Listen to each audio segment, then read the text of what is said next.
Snow fell hard that night in Coldwater when the crowd gathered under the lanterns of winter's hollow fair. Some came for music and laughter, others to watch a man they once called a traitor face judgment in the open square. A sheriff's pistol gleamed in the firelight, a loyal dog bared its teeth, and the truth of an old battlefield threatened to tear the town apart. Was Elias Ward the coward who doomed his men, or the survivor who carried their legacy alone? The answer would change everything. Before we dive in, let us know, what time are you listening to this, and where are you? Drop a comment below. We'd love to hear from you. Coldwater sits in a bowl of hills where winter shows up early and leaves when it wants. Folks, they're no one another's trucks, dogs, and business, or think they do. Out past the last mailbox, beyond a line of cottonwoods that whistle when the wind cuts through, a small cedar shack leans into the weather. That is where Elias Ward keeps his hands busy and his life quiet. He is 55, shoulders a touch stooped, beard gone gray at the edges. If you pass him on the road, you might mistake him for any retired hand who favors flannel and boots. But people in town don't pass him on the road. They talk instead, low, fast, certain. Someone's cousin says he did what a man should never do overseas. Someone else swears a deputy saw a file. Murder. Betrayal. The words grow sharp in a diner booth and dull in the light of day, but they hang around just the same. Inside the shack, Elias works the way some men pray. A block of scrap pine on the bench, a carving knife in his palm.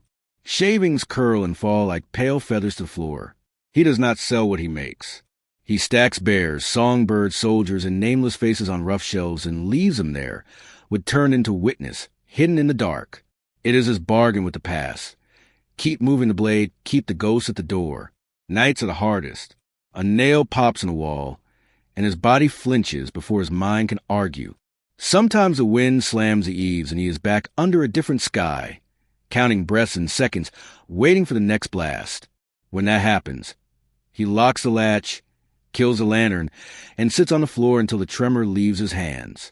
He has learned to keep distance. No neighbors, no favors, no chances to do harm by accident. Better to be a rumor than a headline.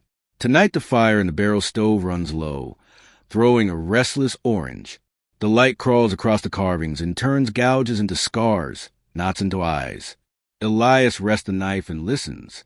Snow ticks against the window.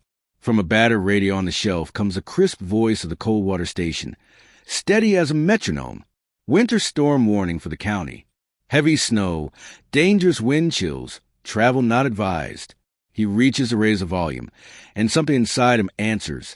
A pressure, a shift, the air right before a door opens. The storm rolled in like a living thing, swallowing the valley before sundown. The sky pressed low and heavy, the kind that made every sound feel trapped beneath it. Snow hammered the shack walls, and the wind howled through the cracks like a voice trying to get in. Elias had nailed boards across the doorframe earlier that afternoon, checked the stovepipe twice, and Stack would hide by the stove. He knew how to ride out a storm, alone, quiet, waiting for daylight. But that night, the waiting felt different. He sat in the half-light, blade resting on the bench, when a faint noise slipped through the gale. A long, thin cry, high-pitched, gone before he was sure it had been there at all. Elias froze, staring at the door. He rubbed his temples, muttering, "Not now, not tonight." PTSD had fooled him before, turning thunder into artillery, a slammed door into gunfire. Then it came again, louder this time, a broken whine, cut short, followed by the shuffle of something moving outside. His chest tightened. He told himself to stay put, to ignore it, but his boots were already on, his hands already at the latch. When he opened the door, the storm punched him in the face. Snow blasted sideways, stinging his skin, filling his beard with ice. Just beyond the threshold lay a dog, a German shepherd, half covered in snow, its coat slicked with mud and blood. The animal tried to lift its head, but its body trembled so hard the effort collapsed it back to the ground. For a moment Elias just stood there, hand on the doorframe. Every instinct screamed to shut the door, to keep his world contained. "You're not my problem," he whispered, though the words broke before they were finished. Bringing it inside meant warmth, food, noise, a heartbeat other than his own. It meant risk. But then a memory struck him with the same force as the wind. A soldier bleeding out in a ditch overseas, eyes begging him not to leave. He had left then. He still woke drenched in sweat over it. The weight of that choice bent him to his knees at the threshold. He could not make it again. "All right," he muttered through gritted teeth. "Come on." He dragged the dog inside, kicking snow from the rug, shutting the storm out with a slam of wood and iron. The animal whimpered, paws raw and cut. Elias grabbed rag from a crate. A can of water warmed on the stove. He wiped away dirt and ice, wrapped the worst wounds in torn flannel. The shepherd flinched, then gave a low, trusting groan, pressing its head into his palm. Elias studied its eyes. Still clear, still alive. "You're tougher than you look," he said softly. The words felt strange, like talking to a ghost that answered back. Just as he settled the dog near the stove, headlights sliced across the snow outside. A vehicle slowed on the road. Too familiar, too dangerous. His heart leapt. Sheriff Jonah Pike's patrol truck. Elias knew what folks thought him already. Now they'd say he'd stolen a dog, maybe hurt it. His hands shook as he doused a lantern and pulled the curtains tight. The engine idled a long minute before fading away, leaving only the shriek of wind. In the dark, Elias sat with his back to the wall, clutching the trembling animal against him.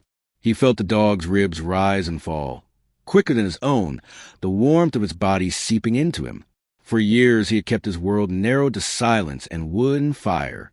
Now here was a creature that pulled him back into life without asking permission. He understood in that moment. Keeping the dog meant opening himself to everything he had been running from, the eyes of the town, the judgment of Pike, the truth of his own failures. The shepherd shifted, nudging its head against his leg. Elias tried to hold the tears, but they came anyway, hot and sudden. He bent forward, hand in the coarse fur, whispering through the sob that broke free after too many years. The storm raged on outside, but in the shack, Elias felt another soul pressed close to his own. By morning the storm had blown through, leaving the world quiet and bright, a white sheet tucked tight over the hills. The shack creaked as the sun inched up. Elias hauled the door open and breathed in air, so cold it bit his teeth. He brought in an armload of split logs, stomped his boots, and glanced toward the bedroll by the stove. The shepherd had made it through the night. Its breathing was slower, less ragged. When Elias set a bowl of water down, the dog lifted its head and lapped, careful, as if it didn't trust good fortune. He told himself to be practical. Feed it, clean its bandages, keep things orderly. But order didn't stop the trouble that came after dusk. Late that night, the dog startled at a branch scraping the siding and let out 2 short barks, hardly more than a cough. Elias's nerves lit up like a fuse. The sound cracked open a door in his head and dragged in heat, smoke, and shouting from far away. He pressed his forearm against his ribs, sat on the edge of the cot, and counted to 10 twice, then again. The shepherd whined and pawed at the door, nails ticking the wood. Each scrape echoed as if metal tore somewhere he'd sworn never to visit again. "Easy," Elias said, voice hoarse. "Not your fault. Not mine either." He didn't believe the second part yet, but saying out loud kept his hands steady. Before dawn, he tried something different. He opened the door and stood in the spill of cold. "You want out," he said, not quite a question. The dog stepped to the threshold, nose working the air, snow crystals shining on its whiskers. For a heartbeat, Elias imagined letting it go, closing the door gently, choosing the quiet he knew. He watched the animal shift its weight, tore between instinct and the warmth it had found. "Come back," he said. He tried the name that had been rattling in his chest since he lifted it from the snow. Valor. The ears flicked. The dog turned, pressed past his knees, and lay down by the stove as if the decision belonged to both of them. When the sun rose clean and hard, he took the sled and hatchet toward the cottonwoods. Snow squeaked under his boots. Smoke from neighboring chimneys curled thinly across the valley, the regular life of Coldwater resuming. He worked in the treeline, shoulders warming, breath pluming, telling himself this was just another morning. Then he noticed movement by his fence.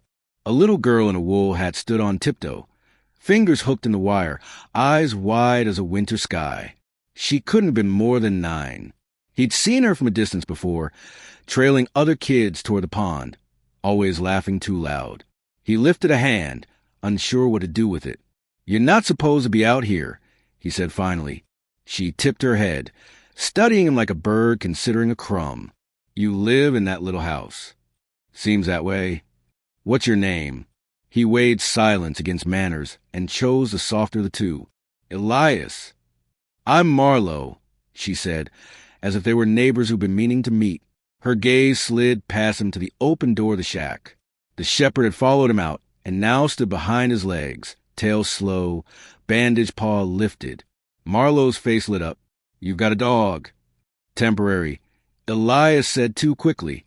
She laughed, not mocking, just delighted to have found a secret. "He looks brave, like he'd sit between you and trouble." She wiggled her fingers toward the dog. "Hey there, brave friend." Valor's tail thumped twice. Elias stepped sideways, blocking the gap in the fence. "You should head home, Marlowe. Roads are slick." "My uncle says the roads are his business." She shrugged. "He's the sheriff." A taste like old pennies rose in Elias's mouth. "Go on," he said gentler. "It's cold." Marlowe's grin faltered, but she nodded, tugged her hat down, and trotted off, leaving a string of small boot prints stitched across the yard. Elias watched until she vanished behind a snowbank, then turned back toward the door, already cursing himself for letting curiosity find a path to his porch. He didn't have to wait long for the rest of it. Near noon, a county truck crawled by, tires biting ice. When it reached the bend, the driver's door opened and Sheriff Jonah Pike stepped out, gloved hands on his hips. He spotted two boys halfway up the ditch and raised his voice in that dry, official way that carried on cold air. "You kids keep moving," he called, "and you stay clear of that end of the road. Man out there isn't a sightseeing stop." Pike didn't look directly at Elias, but the message crossed the snow like a thrown stone. Elias felt the old bristle along his spine. He lifted a hand in what might have been a wave or a warning and got nothing back but the slam of a truck door and the churn of gravel under chains. By evening, the talk had already warmed up in town. Maggie's diner lives for storms and stories, and it got both that day, between slices of meatloaf and coffee topped off without asking. Someone said the old vet had a big shepherd holed up in his shack. Someone else said the dog looked busted up and mean. Opinions gathered like steam on the windows. It doesn't take much for a town to decide what it thinks it knows. Elias didn't hear the words, but he felt their shape as the light faded. Valor slept curled near the stove, nose tucked, chest rising steady. The shack smelled with smoke and wet fur, and the tinny scent of iodine on clean bandages. Outside, children's laughter drifted thinly from a road where the snowplow had finally passed, a bright ribbon of sound in the cold. He sat on the stool and watched the dog's flank lift and fall. He'd taken in strays before, tools and habits, a way of living that didn't ask questions. This was different. This had a heartbeat, a face that looked back. He rubbed his thumb over a callus and listened to the quiet thud of his own pulse. "Somebody will come for you," he said under his breath, not sure if he meant the dog or himself. Worry crawled through him, familiar as an ache that flares when weather changes. It whispered the same old promise he'd learned to believe. Not again. They'll strip this away, too. The thaw after the storm brought more than dripping eaves and slush on the road. It brought Pike to Elias's doorstep. The sheriff didn't knock, didn't call out, just showed up one morning, boots crunching in the frozen mud. Elias stood on the porch, one hand resting on the rail, the other tied around a mug of coffee. Valor pressed against his leg, a low growl rattling in the dog's chest. "You planning on explaining that animal?" Pike's voice carried like gravel dragged across steel. Elias kept his tone flat, found him half dead in the storm. Didn't seem right to leave him. Or maybe you picked him up where you shouldn't have. Pike took a step closer, squinting. Could be somebody's missing property. Could be stolen. The word property cut through Elias like a nail. He felt his jaw tighten but didn't let it show. "He's not hurting anyone." "That's the problem," Pike said.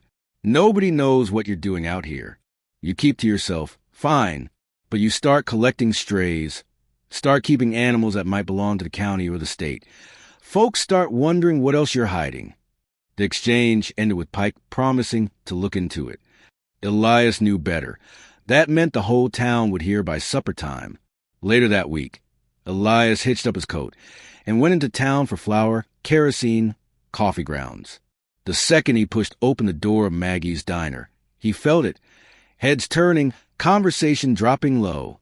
He ignored it, walked the aisles of the small attached store, kept his eyes on the shelves. But the whispers clung to his back like burrs. That's him. Got some wild dog in there. Heard it near tore up the sheriff's patience. When he carried his bag to the counter, Maggie herself slid across without meeting his eyes. Her kindness used to come in refills and small talk. Now her silence spoke louder. On the walk back, snow squeaked under his boots, and every house window seemed to narrow with suspicion. The next morning Elias went down the creek with a jug, needing water for cooking. Valor padded after him, limping less now, sniffing along the bank.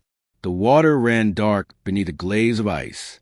Elias dipped the jug, and when he straightened, something caught his eye. Around Valor's neck, buried under matted fur, hung a broken collar. He eased closer, careful not to startle the dog, and pulled the leather strap free. A metal tag dangled from the end, scarred and worn but still legible in places.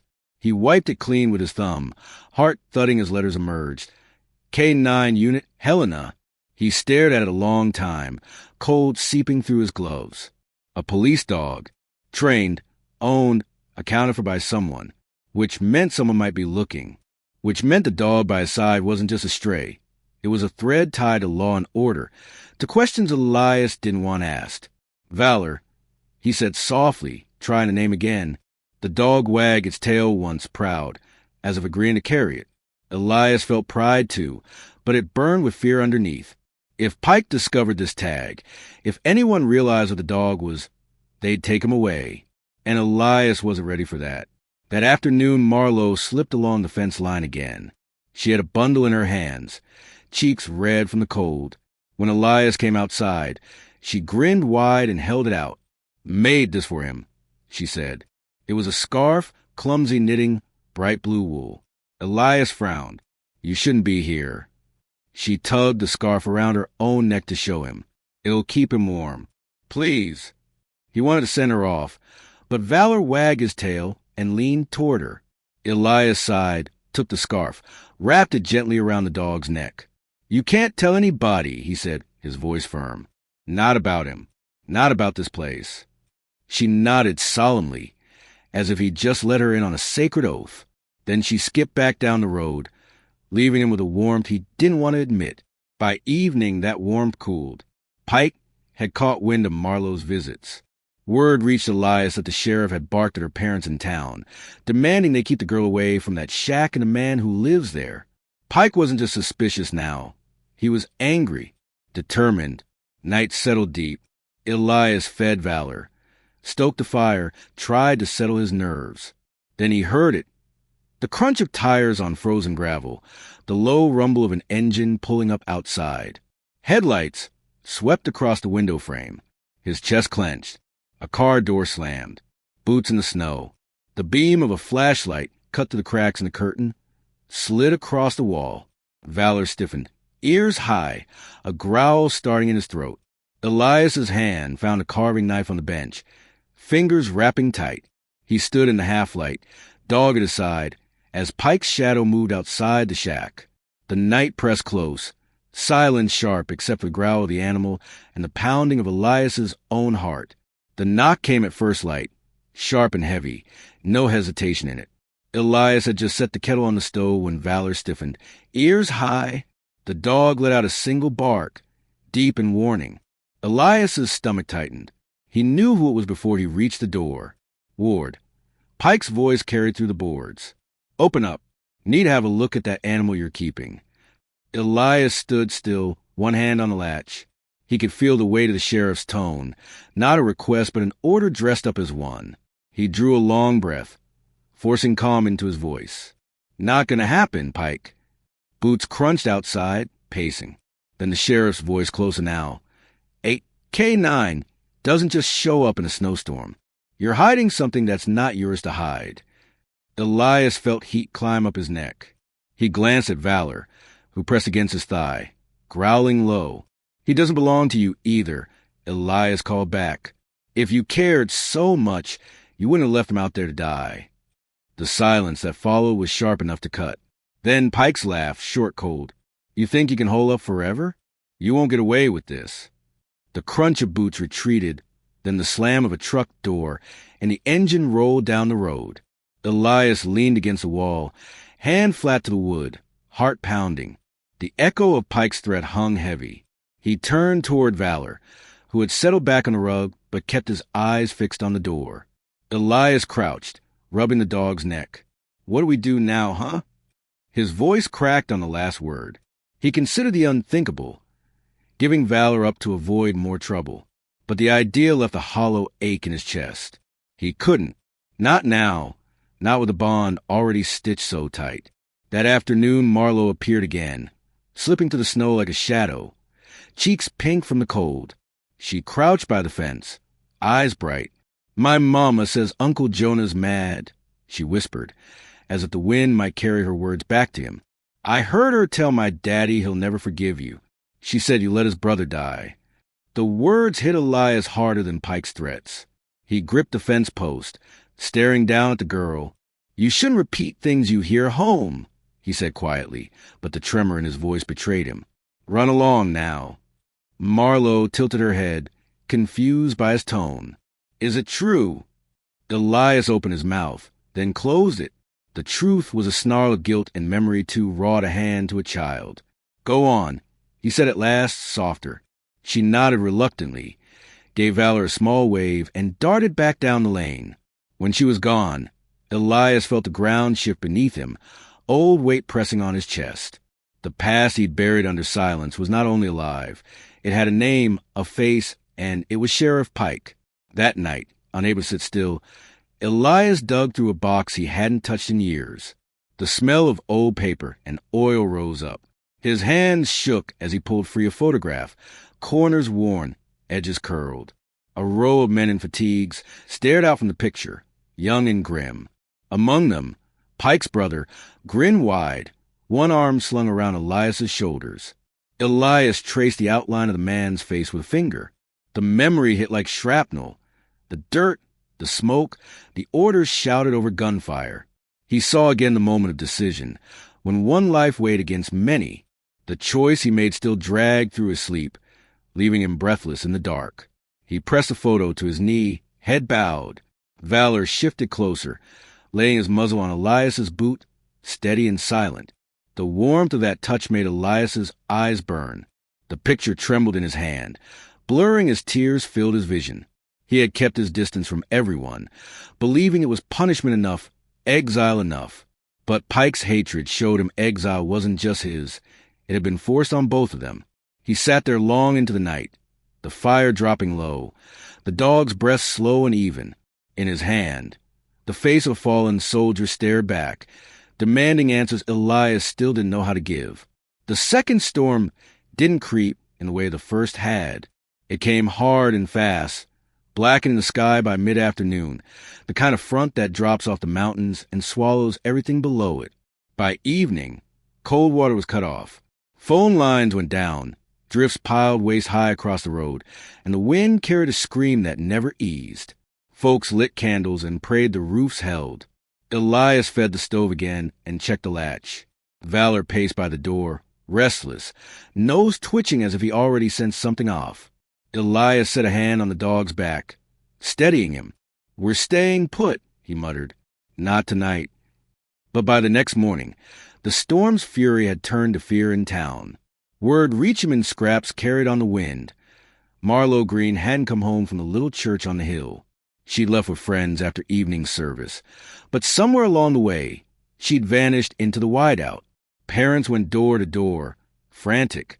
Voices shouted through the streets. And before long, so did Pike's. Elias heard it clear as day, though the sheriff wasn't standing on his porch this time. He lured her out there. The old bastards had that girl nosing around for weeks. You think it's a coincidence she disappears near his place? The accusation spread quicker than the storm. Elias sat at the table, staring at his hands. He could keep quiet, Keep Valor hidden and let the search pass by. It would be safer. He'd lived this long by staying silent. But he also knew the truth. Marlowe had been at his fence, had seen Valor, had given him that ridiculous blue scarf. If they drag her name into it, he'd be the first target. Valor barked suddenly, sharp, urgent, as if to answer what Elias couldn't say aloud. The dog pawed at the door, head turning toward the hills. Elias shut his eyes, torn in two. Walk into that storm, and he might never return. Stay, and the girl could die alone in the snow. He pulled his coat off the peg and cinched it tight. All right, then, he whispered, let's find her. The wind cut like knives the moment they stepped outside. Snow swirled so thick he could hardly see past the tree-line. He bent his head, following Valor's lead as they pushed through drifts that swallowed their boots. Now and then, a faint line of prints appeared, small and uneven, already filling with snow. Elias's heart lurched at each one. He hurried, afraid the storm would erase them before he could. They reached the creek bed where ice crusted the edges. Valor darted ahead, barking toward the bend. Elias stumbled after, lungs burning. And then he saw her. Marlowe was wedged down in a hollow of ice, one boot trapped in the current below. Her mittened hands clawed at the edge, face pale with cold, lips blue. She tried to cry out, but her voice barely carried over the wind. Hold on. Elias shouted, dropping to his knees. He grabbed her wrists, but the ice broke away in chunks. Valor lunged, teeth catching her sleeve, bracing his weight. Together they hauled, inch by inch, until she came free of the water's grip and collapsed onto the bank. Elias pulled her against his chest, wrapping his coat around her, trying to will warmth back into her small frame. You're all right, kid. You're all right. He felt her trembling, the faint beat of her heart against his ribs. Relief hit him so hard it left him dizzy. They staggered back toward the ridge, Elias half carrying her, Valor circling close. Snow battered their faces, the world shrinking to each labored step. He could barely think past the roar of the storm, except the thought that if he stopped now, she wouldn't survive. And then came light, harsh beams cutting through the snow, sweeping across them. Voices carried, muffled at first, then clearer. Men shouting. The crunch of boots closing in. Elias blinked against the glare as shadows loomed out of the white. He tightened his hold on Marlowe, just as Pike's flashlight landed on them. For a second the whole town seemed to be there, faces wide-eyed, breath steaming in the dark. They froze at the sight. Elias Ward, the man they branded dangerous, clutching the sheriff's own niece against his chest, the girl alive because of him. The storm still howled, but another silence pressed over it, heavier than snow. In that silence, something cracked in Coldwater. The story folks had told themselves for years no longer fit the picture in front of them. Elias stood there, Marlowe safe in his arms, and waited for whatever came next.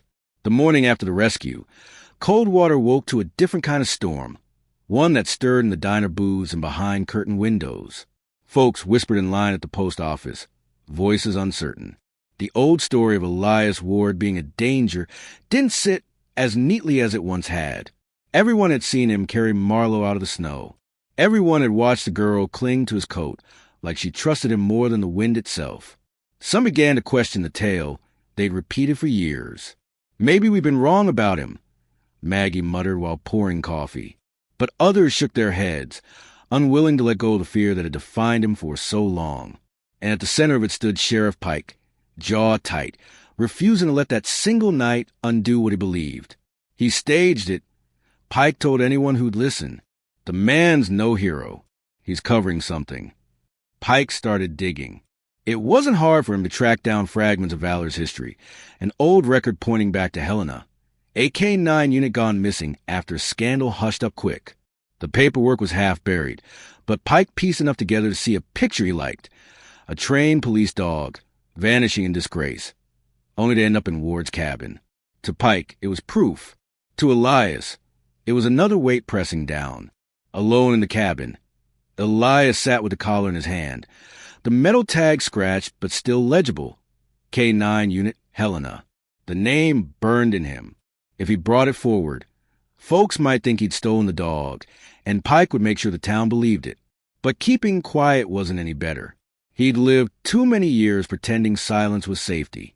Valor lay at his feet, chin resting on his boots, eyes lifting to meet his. There was no judgment in them, only trust. That night, Valor dragged a chunko across the floor and dropped it in Elias's lap. The dog sat expectantly, tail sweeping the floor. Elias laughed, the sound rusty from disuse. "You want me to do something with this, huh?" His hands found the carving knife without thinking, shaping the grain into form. It had been weeks since he'd touched his tools, months since he let himself lose track of time in the sound of the blade. But with each curl of shavings, the tightness in his chest eased. Meanwhile, Marlowe had found her voice in the diner. She sat perched on a stool, a mug of cocoa warming her hands, her cheeks still pink from the cold night Elias had saved her. Adults tried to hush her, but she spoke clear. "Mr. Ward, pull me out. If he hadn't been there, I'd be gone." Her words carried further than anyone expected. Some nodded, uneasy but thoughtful. Others looked at Pike with new eyes. The sheriff's face went red as the child's truth cut against his warnings. He slammed a hand down on the counter. "You're a child. You don't know what that man's capable of." But even as he barked, the seed had been planted. For Elias, Marlowe's defense was a strange kind of lifeline. He hadn't asked for it, hadn't wanted anyone standing up for him. Yet hearing her say out loud made something shift inside. The weight of being unseen, unwanted, wasn't absolute. But with that small light came the shadow of fear. What if she paid the price for being on his side? Days later, he passed the church at dusk and spotted Pike alone by the steps. The sheriff's broad frame was bent slightly, a photograph clutched in his hand. The wind carried Pike's voice low, ragged, like it belonged to a man speaking to the dead. "I know you left him out there. Ward, my brother. I know." Elias froze in the shadows, every muscle rigid. The picture in Pike's hand flashed in the streetlight. A young soldier's grin, so familiar it cut him open. Memories surged back. The heat of battle, the ringing of gunfire, the desperate moments when choices are made too fast to undo. Elias had carried that night in silence for decades, but Pike's grief gave a new edge. Pike's whisper turned to steel. "I'll never let this town forget what you did. You don't get to walk free. Not now, not ever." Elias turned away, Valor pressing against his leg, as if urging him to keep moving. The snow crunched underfoot, and he felt the old ache rise. Guilt braided tight with anger. He knew the fight ahead wasn't about a dog anymore. It was about the past refusing to stay buried, and whether he had the strength to stand against it. Coldwater had never been a place of loud arguments, but the silence that settled over Main Street spoke louder than shouting. Folks crossed the street rather than face one another. Friendships frayed as neighbors whispered behind closed doors. Half the town clung to Pike's word, insisting Elias was dangerous and needed to be watched. The other half, quiet, hesitant, couldn't shake the memory of him carrying Marlowe out of the storm. At Maggie's diner, the air was heavy. Elias slipped in one morning for flour and salt, but before he could leave, Maggie stopped him. Her voice carried just enough of those at the counter to hear. "Elias, you can't keep sitting in that cabin waiting for them to make up their minds. You gotta choose. Either keep hiding or show them who you really are." He met her gaze, the weariness in his eyes betraying the fight inside. "And what if who I am is the very thing they already fear?" Maggie shook her head. "People see what they're told to see. But I've seen you with that dog. I've seen you with Marlowe. That ain't the picture Pike's been painting." Her words stayed with him long after he left. That night, sleep refused to come. Instead, memories dragged him back to a battlefield years ago, the air thick with smoke and the cries of men calling for help. Pike's brother lay bleeding, pinned down, eyes wide with terror. Elias remembered shouting orders, the weight of command pressing down as bullets rained. He had been forced to make an impossible choice. Pull back to save the unit or stay and lose them all. He pulled back, and with every step away, he felt his soul split. The guilt had never left him. It gnawed through the years, shaping the man he became. To Pike, it was abandonment. To Elias, it was failure dressed as duty. Unable to carry the memory any longer, Elias turned to wood and steel. He dragged a block of cedar to the center of the cabin, lit the lantern, and set his knife to work. Each stroke carved away the silence, pulling form from a grain. Slowly, a figure emerged, a soldier collapsing to his knees, flag clenched tight in his hand, as if refusing to let go even in death. Chips would scatter across the floor, the smell of fresh cedar filling the room. Valor sat nearby, head tilting as though he understood. Every so often, the dog gave a soft bark or rested his muzzle against Elias's leg, steadying him when the past threatened to choke him. "This is what I should have said all those years ago," Elias whispered to the unfinished figure. That we didn't forget him, that he wasn't left behind. But peace never lasted long. Pike came unannounced, the crunch of boots outside warning Elias too late. The sheriff pushed through the door, eyes darting immediately to the half-finished statue, then to the photograph propped on the shelf. The old platoon, Pike's brothers smiling among them. Pike's face hardened. "So you keep trophies now?" A picture of the man you abandoned. That statue you carving his death, Ward. A reminder of how you left him. Elias straightened, knife still in his hand, though his grip shook. "That photo, it's not a trophy. It's all I've got left of a man who deserved better than Ward gave him. I carried him with me because I couldn't carry him off that field." Pike's jaw clenched, pain twisting his words into fury. "Save your excuses. I'll take this to the council. They'll hear how you kept my brother's face like a prize. They'll hear what you are, and I'll make sure you're finished here." He stormed out, leaving the door banging in the wind. Elias stood frozen, Valor growling low at the empty doorway. His eyes drifted back to the statue. It stood unfinished, the soldier's hand still half-formed around the flag. Elias reached out, tracing the rough wood, his chest tight with dread. He saw the truth clear. The time for hiding had ended. Pike was right about one thing. There would be no forgiveness without a fight. He looked down at Valor, whose steady gaze never wavered, then back at the wooden figure, its silent cry locked in grain.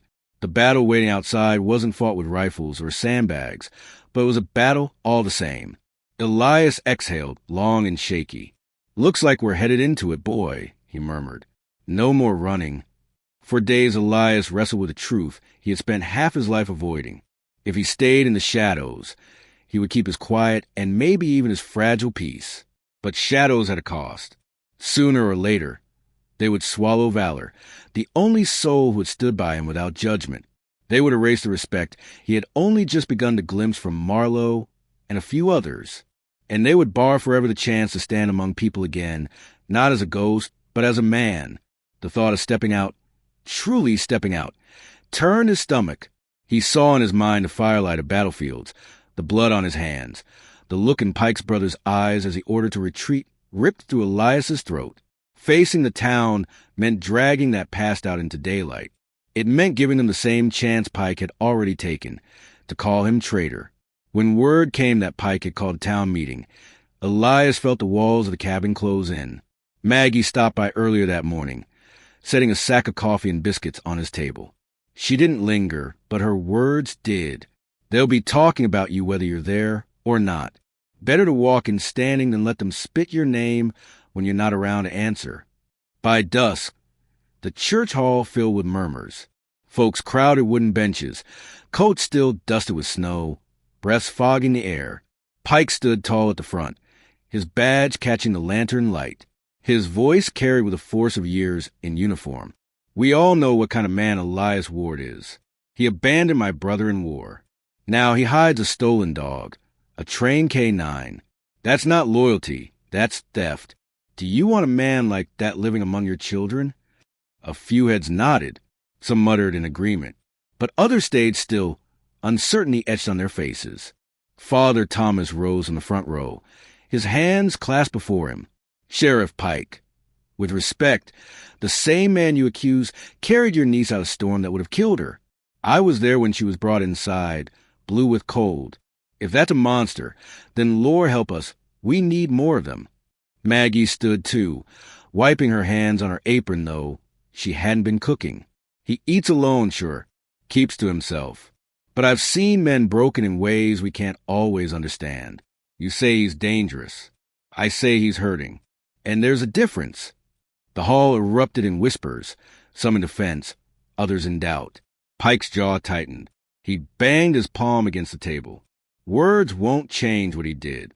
Traitors don't earn second chances. And just then, a sound cut through the noise. A sharp, echoing bark outside the door. Then another and another, insistent and strong. The murmur stilled as Valor's voice filled the hall. Little Marlowe wriggled free from her mother's grasp and ran out into the cold. Moments later, she burst back through the doors, cheeks flushed, arms wrapped around Valor's thick neck. "He's not dangerous," she shouted, her small voice trembling but clear. "Uncle Elias saved me, and Valor saved me too. If you send them away, then you're sending away the only reason I'm still here." No one breathed for a long moment. Grown men stared at their boots. Mothers shifted, holding children tighter. Then the door opened again, and Elias stepped inside. The hush deepened. He carried something in his arms, wrapped in a rough cloth. His shoulders squared, his face pale but steady. He walked the length of the hall, the sound of his boots on the wood floor, the only thing breaking the silence. When he reached the center, he unwrapped the bundle. The wooden figure caught the lantern light. A soldier on his knees had bowed, but his hands still gripping the carved flag with desperate strength. The grain of it would seem to carry the weight of every choice, every scar. Elias set it down gently in the middle of the council's table. Then he looked up, meeting their eyes one by one. There was no anger in his voice, no plea either, only a tired steadiness. "This is who I am, a man who failed. Yes, a man who's carried it every day since. But also a man who didn't stop holding the flag, even when it nearly broke him. You can call me what you want, but I won't hide anymore." The air in the town hall was thick enough to cut. Elias stood with the unfinished statue beside him, Valor lying alert at his feet. He could feel every eye on him, some curious, some hostile, some quietly waiting. His throat felt like sandpaper, but he forced himself to speak. "There's something I should have said a long time ago," he began, his voice steady but raw. "Back in the desert, Sheriff Pike's brother was hit bad. I was the ranking man left after the lieutenant fell. We were surrounded, pinned down, bleeding out ammo. I had to make a choice, stay with one man or pull 10 others out alive." Murmurs rippled through the benches. Pike's face darkened, jaw locked tight. Elias reached into his coat, pulled out a weathered photograph. Edges curled from years in his pocket. He held it up so the lantern light caught it. The picture showed a group of soldiers, dirt-streaked but grinning, Pike's brother front and center. On the back, the faded ink of handwriting scrawled across, "If I fall, save them instead." Elias's hand shook as he passed it to the council table. He knew the risk. He told me with his last look. He stood his ground so the rest of us could make a home. It wasn't betrayal. It was sacrifice. Pike snatched the photo, eyes burning. "You expect me to believe this?" he spat. He flipped it over, and his bravado faltered. His brother's handwriting was unmistakable. Pike's lips moved silently as he traced the letters with his thumb. The hall was so quiet that every creak of the old building echoed like a drumbeat. Maggie dabbed her eyes with the corner of her apron. Marlowe clutched her mother's hand but whispered, "Uncle Elias told the truth." Pike looked up, face caught between fury and grief. Why didn't you tell me?" Elias swallowed hard. "Because I couldn't stand the look I knew you'd give me. Because I carry my own shame, thinking maybe I could have done more. But the truth isn't mine alone. It was your brother's choice. He gave me an order with his dying breath, and I followed it." For a long time, Pike said nothing. The weight of his years of hatred seemed to bow his shoulders, though his fists stayed tight. And then another voice rose from the back, raspy but clear. "He's telling it straight." Heads turned as an older man, his beard white, his coat threadbare, pushed himself up the cane. Folks knew him as Wallace, the recluse who lived on the far edge of town, never speaking more than a nod when he came for supplies. "I was there," Wallace said, limping forward. "I was one of the 10. A bullet tore through my leg. Elias dragged me half a mile under fire. If he'd stayed back with Sam Pike, none of us would have made it. Sam knew it, too. Man died a hero, and Elias carried the blame, so the rest of us could keep living. A stunned silence filled the hall, broken only by a few gasps. For years, the town had painted Elias as a broken coward, and now another survivor stood before them, rewriting the story. Pike's eyes darted between Elias, the photo, and Wallace. His lips trembled, but no words came. The crowd shifted, whispers growing louder, the story reshaping itself in real time. Maggie's voice rose above the rest. We've been wrong. The man we've shunned carried our shame for us. The least we can do now is see him for who he is. Elias felt his knees weaken, his hands trembling. He placed both palms flat on the table to steady himself. I've kept quiet too long. If you still want me gone, I'll go. But the truth needed to be spoken. Your sheriff's brother wasn't abandoned. He was honored the only way we could honor him, by surviving. He looked around the room, meeting eyes he once avoided. Some faces softened. Others stared hard, still unsure. Pike remained frozen, the photograph clutched in his hand like a burning coal. Elias straightened his back.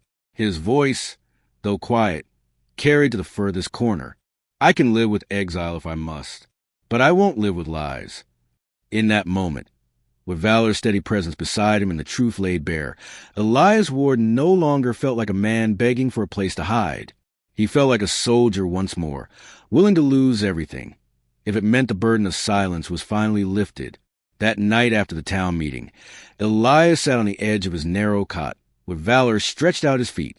The little cabin smelled of pine shavings and smoke from the stove, but to him it carried the weight of years of silence. The voices from the council still echoed in his ears. Accusations, defenses, the sound of his own confession hanging heavy in the rafters of that hall. He rubbed a hand down his face. "What now, old man?" he muttered to himself. Valor lifted his head, brown eyes steady as if waiting for an answer Elias didn't yet have. The knock on the door startled him. He wasn't used to company after dark. When he opened it, Maggie stood there, bundled in her thick coat, her breath rising in white clouds. She carried a basket in one arm. "I figured you'd skip supper again," she said, brushing past him without asking. She set the basket down, fresh bread, jars of preserves, a flask of coffee. Then she turned, studying him with a kind of quiet firmness he couldn't dodge. "You looked him in the eye tonight," she said. "But it's not enough just to tell the truth once. You've been living in the shadows so long. Elias, you forgot you could step out of them." He frowned, uneasy. "I told him what happened. That's all I owe." "Is it?" she asked. "You think your brother-in-arms died, so you could waste away out here, whittling scraps in the dark. No, Elias. The only forgiveness you're waiting for is your own. Until you give yourself that, nothing they say will ever matter." Her words stung, not because they were harsh, but because they struck bone. He lowered himself into the chair by the stove. "Forgive myself," he murmured. "Easier said than done." "Maybe," Maggie said gently, "but you'll never belong anywhere if you don't try. Winter's Hollow Fair is coming. Bring your carving. Show them who you are, not the rumors, not the monster they whispered about. You." When she left, the silence felt different, less oppressive, almost urging. Elias glanced down at Valor, who had already laid his head on Elias's boot as if siding with Maggie. By morning, his resolve had begun to take shape. He told himself he'd go. He'd bring the statue. He'd let them look, judge, or walk away. At least it would be honest. But Pike wasn't done. The sheriff showed up that afternoon, boots crunching through the snow, voice sharp as a knife. He didn't bother to step inside. "You think folks are buying this act of yours?" Pike sneered.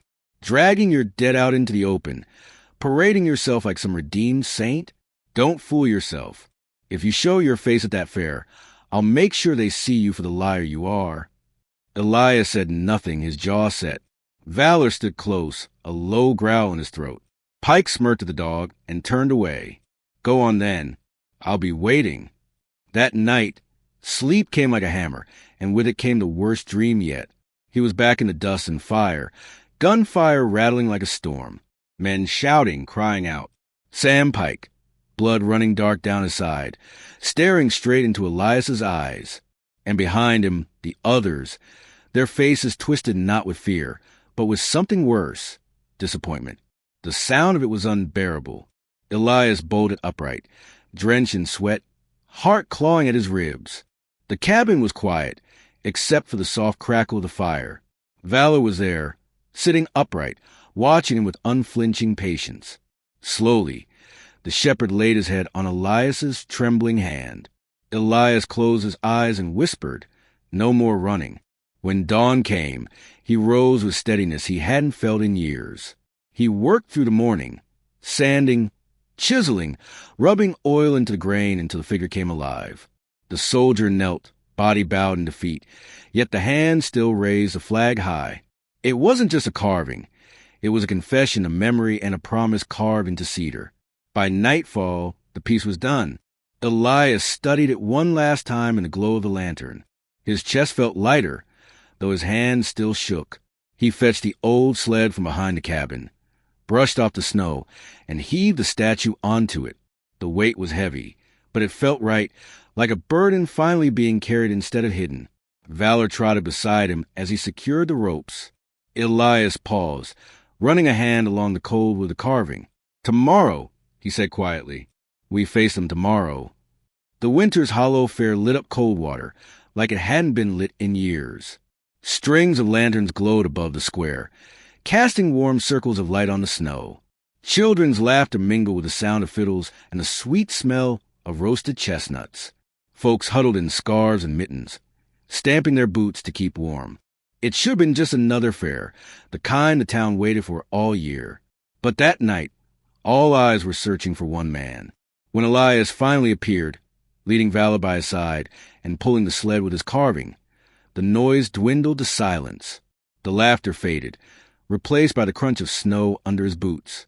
Some stared openly, some turned away, and others leaned in close, whispering. The statue under the cloth loomed heavy, almost like another body standing behind him. A little boy broke the tension first. He slipped from his mother's hand and walked straight to Valor. "Can I pet him?" the boy asked timidly. Elias opened his mouth, uncertain, but Valor made the choice for him. The shepherd wagged his tail and nudged the boy's mitten. The child giggled, sinking his fingers into the dog's thick fur. A ripple of relief ran through the crowd, chuckles, even a few smiles. The spell of dread began to loosen. That's when Pike shoved his way forward, his coat snapping open in the wind, face red with anger. He didn't need a stage. His voice was enough. "Don't be fooled," he shouted, pointing straight at Elias. "This man is no hero. He's a coward who abandoned his post, and now he drags around ghosts to beg for pity. You think one carving makes up for the blood on his hands." Gasps and murmurs rose like sparks. Then Pike yanked a folded paper from his coat, the letter Elias had shown days earlier, and with one furious motion, tore it clean in half. "This," Pike roared, holding the shreds, "is a lie." He forged it to save his own skin. The square erupted, some folks shouting in protest, others whispering that maybe Pike was right. Elias stood still, the cold biting his face, the old weight of shame pressing at his ribs. His first instinct was silence, to let the storm roll past. But then he saw Marlowe standing near Maggie, her little fist clenched, eyes wide with fear and loyalty. He realized silence would betray her as much as it had betrayed himself. He stepped forward, his voice low at first, but clear. "Sheriff Pike is right about one thing. I carry blood on my hands. I was ordered to hold the line. When Sam fell, I had to choose, stay for one man or pull the others out alive. I chose the many, and I've lived with that weight every single day." His voice caught, but he forced it steady. "I don't ask for forgiveness. I don't deserve your sympathy. I just don't want the truth twisted anymore. Sam didn't die betrayed. He gave us the chance to live. That's the truth." For a moment, the only sound was the snow crunching under boots and the soft rattle of lanterns in the wind. Pike's face darkened. He lunged, hand raised as if to drag Elias down from the small wooden platform where he stood. Before anyone could react, Valor leapt forward, teeth bared, a growl tearing through the square. Pike froze, not daring another step. The crowd gasped, but no one moved to stop the dog. The tension cracked wide open. "Leave him alone." Marlowe's voice cut through the cold. She rushed from Maggie's side and wrapped her arms around Valor's neck. "Mr. Ward, save me. He's not what you say. He's good." Her words rang louder than Pike's fury. Maggie added her voice, firm and steady. "She's right. This town owes him more than suspicion." Father Thomas, the priest from St. Helena, lifted his hand. "Elias has carried enough punishment in silence. We're here to seek the truth, not to crucify a man who already bears his cross." The square swelled with voices, some agreeing, some shouting Pike's words back at him. Families argued among themselves. A man called out that Elias should leave. Another countered that he had earned a place. The fair, meant for laughter and music, had turned into a tribunal. And yet, in the center of it, Elias stood straighter than he had in years. The lantern light caught the sharp planes of his face, and for once he didn't look away. He met Pike's glare, met the judgment in strangers' eyes, met the hope in Marlowe's small, shaking hands. His heart pounded, but it wasn't fear anymore. It was fire, old and alive. For the first time since that battlefield, he didn't bow his head. He stood in the circle of his neighbors, the weight of the carving at his back. Valor pressed at his side, and he lifted his gaze. Snow fell heavier as the night deepened, thick flakes blurring the lanterns strung across the square. The fairground, which had started as a place of joy, now seemed like a battlefield of its own. Voices rose and clashed, half the town arguing that Elias had carried his burden long enough, the other half echoing Pike's fury that he could never be trusted. The air itself felt torn in two. Pike pushed forward through the crowd, his jaw set, his coat dusted white with snow. His voice carried above the wind. "You think this man deserves your sympathy? He's not only a traitor. He's harboring government property. That dog is a service animal gone missing, and by law, he belongs in custody, just like Ward should be." Gasps rippled through the crowd. Maggie stepped forward, but Elias raised his hand to stop her. He stood tall, Valor pressed against his side, calm as if the storm around him no longer mattered. "I'm not running," Elias said quietly, though his voice carried. "Not anymore." Pike sneered. "Good, because tonight I'll see to it you answer for what you've done." And then, with a sudden, chilling motion, Pike drew his revolver from the holster at his hip. The metallic click cut sharper than the wind. Folks cried out and stumbled back, pulling their children behind them. The music and laughter were gone. Only the crackle of fear filled the night. Valor stiffened, his fur bristling, a low growl rumbling deep in his chest. His eyes fixed on Pike, ready to spring. Elias laid a firm hand on the dog's back, steadying him. "Not this way," he whispered, his breath misting in the air. "Not with blood." The sight of Pike's gun had frozen the square. Even those who had doubted Elias just minutes earlier looked horrified now. No one wanted the fairgrounds to turn into a killing ground. Elias stepped forward, slow, deliberate, his hands open at his sides. His boots crunched against the snow as he closed the space between himself and the barrel aimed straight at his chest. He could feel Valor's tension at his heels, but he didn't falter. "Go ahead, Pike," Elias said softly. "If you think pulling that trigger will bring your brother back. But you know as well as I do, Sam wouldn't want this." Pike's grip tightened, his knuckles pale against the dark metal. "Don't you dare speak his name." Elias didn't stop. He moved one step closer, until the muzzle was less than a foot from him. The crowd held its breath. "The last time I saw Sam," Elias said, voice steady but rough with memory, "he was bleeding out. He grabbed my arm and forced me to pull the others back. He knew he wouldn't make it. He told me to lead them out, to save as many as I could." He swallowed hard, forcing the words past the old ache. "Your brother didn't see me as a traitor. He gave me his trust with his dying breath. And now you're taking that sacrifice and twisting it into hatred.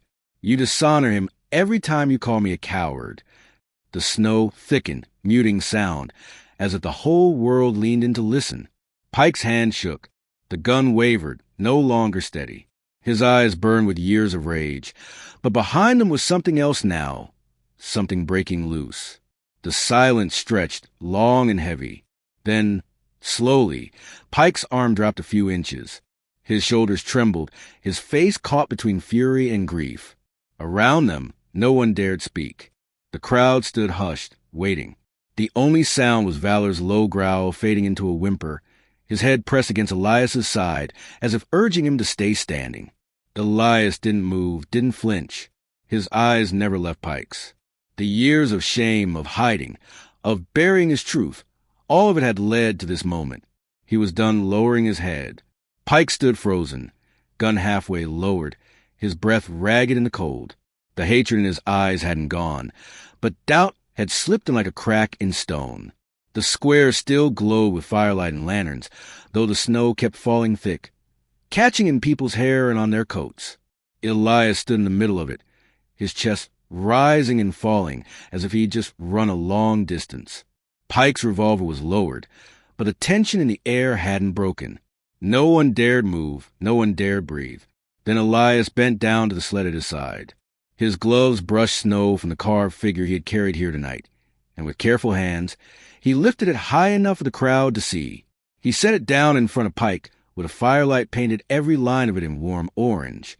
The wooden soldier was carved with weary detail, slumped at the knees, body broken by battle, yet one arm still raised, clutching a flag that leaned forward as if in a final stand. The grain of the wood caught the light, like veins of memory. Elias's voice cracked at first, then steadied. "This is how I remember your brother. Not as a man betrayed, but as a man who saved the rest of us. He told me to take them out. Pike. He gave me his blessing to live. I have carried this memory like a stone on my back all these years. This is his legacy, not mine. I only survived to bear witness." For a long moment, the only sound was a fire snapping and the wind curling between buildings. Then, breaking that silence, a small voice called out. Marlowe, Pike's own niece, pushed past the adults and ran across the snow. She dropped to her knees beside Valor, wrapping her arms around the dog's thick neck, then looked up at Elias with wide, trusting eyes. Her hand slipped into his, small and sure. "I believe you," she whispered, though the words carried. "You saved me. You're not bad." The sight pierced through the crowd more deeply than any speech could. A child choosing to trust, to stand without fear. That image was stronger than argument. Someone in the back shouted, "He's telling the truth." Another voice rose. "Ward, save lives. He belongs here." And soon more voices overlapped, rippling outward. Pike's face twisted, his eyes darting from the statue to the girl holding on to Elias, to the townsfolk who had once followed his lead now turning against him. His mouth opened as if to protest, but no sound came. The revolver sagged completely, his arm dropping to his side. He stared at the carved soldier as though the wood itself accused him. The fury that had driven him for years cracked apart, leaving something hollow and raw. Shame carved deeper lines into his weathered face than anger ever had. His lips trembled, but no words followed. He looked once more at Marlowe, her small hands gripping both Elias and Valor, her eyes full of certainty, and the fight drained out of him with a shuddering breath. Pike slid the revolver back into its holster.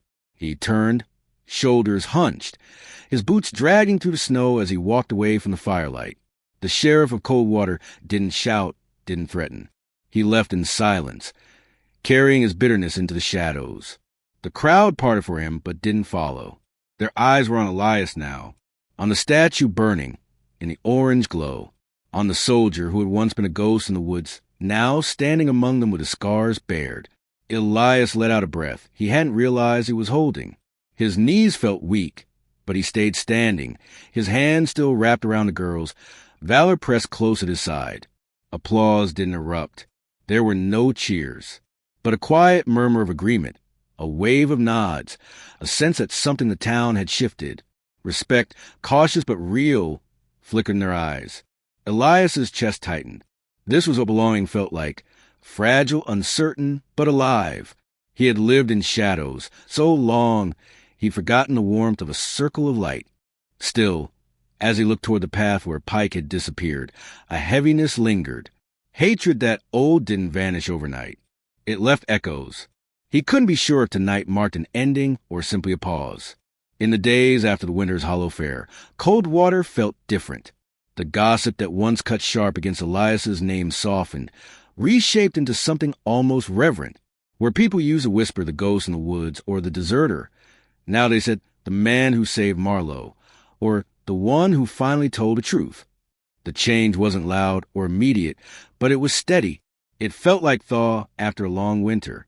At his cabin, Elias still rose with the dawn, still split wood and walked the ridge with Valor patting at his side. But even the air around him carried a lighter weight. When he went into town for supplies, eyes met his without flinching. A grocer nodded. A boy lifted a hand in greeting. Small gestures, but to Elias, they felt monumental. One afternoon, Maggie knocked on his door, her cheeks flushed from the cold. She carried a basket of biscuits wrapped in a checkered cloth, but it was her words that pressed deeper than the gift. "Elias, you've hidden yourself long enough," she said, easing down onto the chair by his fire. "You've earned a place among us. Folks want to know you. You can't keep clinging to this cabin like it's a punishment." Later, Father Dawson from St. Helena arrived, his hands clasped in front of him, voice steady but kind. "Your silence was your shield, Elias, but shields grow heavy. Maybe it's time to set it down and walk closer to the rest of us. Not as a soldier, not as a ghost, but as a man." Elias listened, his fingers resting in Valor's fur. Part of him longed to believe them. Another part held back, afraid that stepping forward might awaken old shadows. But something in his eyes had shifted. He no longer looked away when people spoke, no longer bent beneath invisible weight. The thought of belonging no longer felt impossible. Meanwhile, Pike had vanished from the rhythm of town life. He no longer patrolled the streets or presided over meetings. Rumors spread. Some said he resigned in disgrace. Others claimed he was holed up nursing his shame. What was certain was this: his name no longer carried the same authority. It was on a gray morning, with frost still clinging to branches, that Pike came to Elias's door. He didn't knock. He stepped inside like a man stripped of ceremony, his breath fogging in the cold air. He reached into his coat pocket and set something on the table, the worn brass sheriff's badge that had once given him power over every life in Coldwater. "I can't forgive you," Pike said, his voice low, words clipped like a man forcing them out against his will. "Not yet. Maybe not ever. But I can't deny what's true. My brother chose his fate. You carried it. That's more than I've been willing to see." Elias didn't argue. He didn't offer comfort. He simply nodded, his face unreadable, though something loosened in his chest. Their long battle hadn't ended with victory or defeat, but with acknowledgement. Sometimes that was all there could be. Pike turned, leaving the cabin as quietly as he had come, his boots crunching away through the frost. Weeks later, the statue Elias carved found a new home. It was placed at the front of St. Helena's Church, not hidden in a cabin, but standing in a pool of candlelight. Parishioners came to look at it, some to pray, others simply to remember. The soldier carved from pine and pain became more than Elias's burden. It became Coldwater's symbol, a reminder of sacrifice, a witness to truth. Elias entered the church one evening when no one else was there. The air smelled of wax and pine needles, faint echoes of carols still lingering from the season past.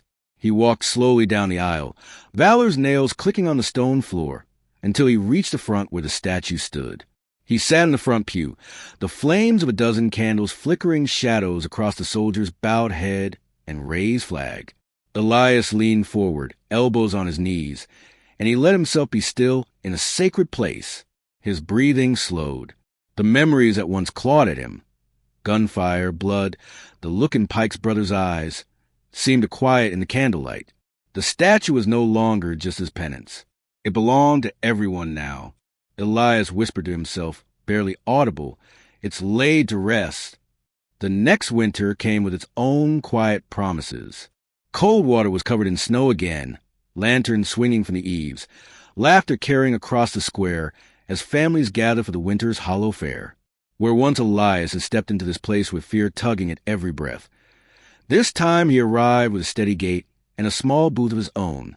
He had built it with his hands, just a simple wooden frame dressed with pine boughs. On the table lay his carvings, a deer caught mid-leap, a cradle of angels, a weathered soldier holding a lantern. People came by, not with suspicion, but with genuine interest. Some asked about the details. Others bought small pieces to take home. Children gathered at his feet, more often drawn to valor, who stretched out contentedly, tail thumping against the ground. Tiny hands reached to stroke his fur, and he accepted it all with patient grace. For Elias, every smile he received felt like a stone lifted from his chest. He wasn't just being tolerated. He was being welcomed. He caught himself laughing more than once, a sound that felt foreign to his own ears, but quickly turned familiar. Later in the day, Maggie passed by, her eyes warm. "See," she teased gently, "you belong here more than half of us. Took you long enough to notice." Elias only shook his head with a grin. "I'm still learning how to believe it." As twilight deepened, the fair turned to music and firelight. People danced in the square. Couples held hands, and snowflakes glittered beneath lantern beams. Elias leaned against his booth, watching, a quiet peace filling him. Inside, his thoughts turned clear, as if the year's struggle had carved out a truth he could finally hold. "We don't choose the wounds we carry," he thought, his eyes on the statue that sat at the edge of his booth, "but we choose what to do with them. We can keep them as chains, or we can let them remind us of courage, of kindness, of the people we've lost and the life still ahead." He breathed deeply, not with the weight of guilt, but with something close to gratitude. For once, the silence inside him wasn't empty, it was full. When the fair wound down and Elias began to pack up, Marlowe approached, her cheeks rosy from the cold. She placed her small hand on his arm and leaned in close. "Uncle Ward," she whispered. She'd taken to calling him that. "I heard some folks say there are people up north who need help. Do you think you'll ever go?"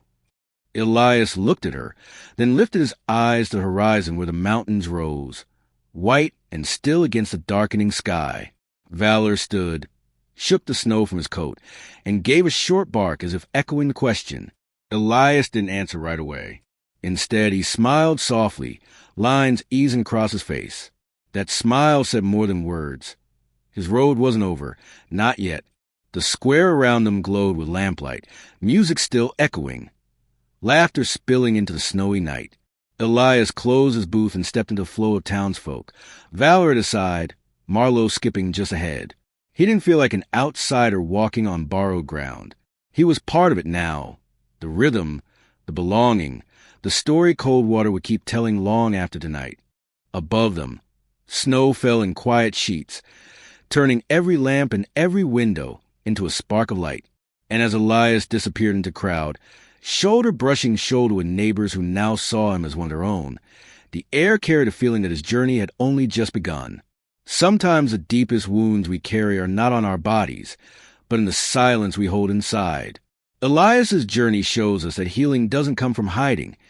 It comes from facing the past, sharing the truth, and allowing others to see who we really are. Maybe the question for all of us is this: what stories are we still keeping in the dark, and what might change if we dare to bring them into the light? If this story touched you, make sure to subscribe so you won't miss the next journey we share together.